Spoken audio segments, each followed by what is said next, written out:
చందమామ కథ. తాజెడ్డ కోతి. పూర్వం ఒక గ్రామంలో ఒక గురువు వద్ద అనేక మంది శిష్యులు ఉండేవారు.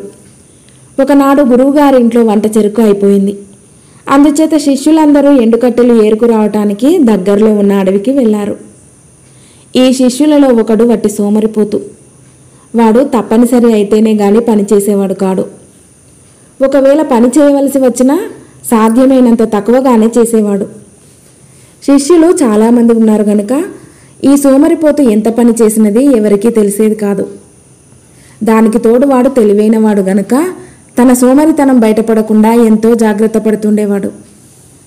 అడవిలో ప్రవేశించిన శిష్యులంతా ఎండుకట్టెల కోసం అంతటా వెతుకుతూ పనికి వచ్చే కట్టెలు పుల్లలు ఏరి ఒకచోట పోగు వేస్తూ పనిలో నిమగ్నులయ్యారు. సోమరిపోతుకు ఇదంతా వృధాశ్రమ అనిపించింది. వాడు మిగిలిన వాళ్లకు ఎడంగా వెళ్ళాడు. ఎక్కడైనా ఎండిపోయిన చెట్టు కనిపిస్తుందేమోనని వాడి ఆశ. వాడు కొంత దూరం వెళ్ళాక వాడికి కావలసిన చెట్టు దొరికింది. ఆ చెట్టున ఒక్క ఆకు కూడా లేదు. చెట్టు బెరడంతా నల్లగా ఉంది.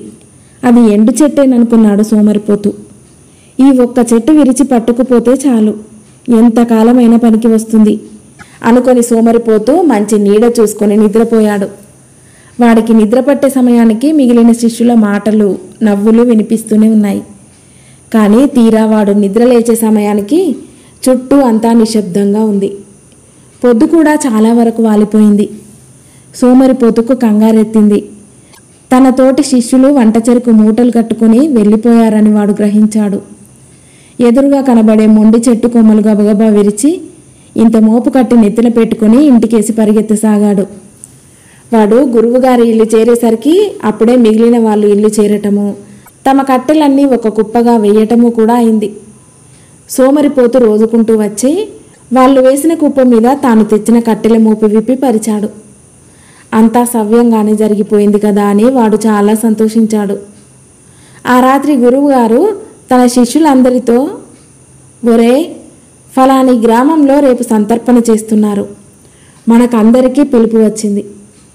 నాకు వేరే పని ఉంది, కానీ మీరంతా తెల్లవారక ముందే ఇంత అన్నం తిని బయలుదేరండి. మధ్యాహ్నానికల్లా సంతర్పణకు అందుకుంటారు అన్నాడు. శిష్యులంతా సంతోషించారు.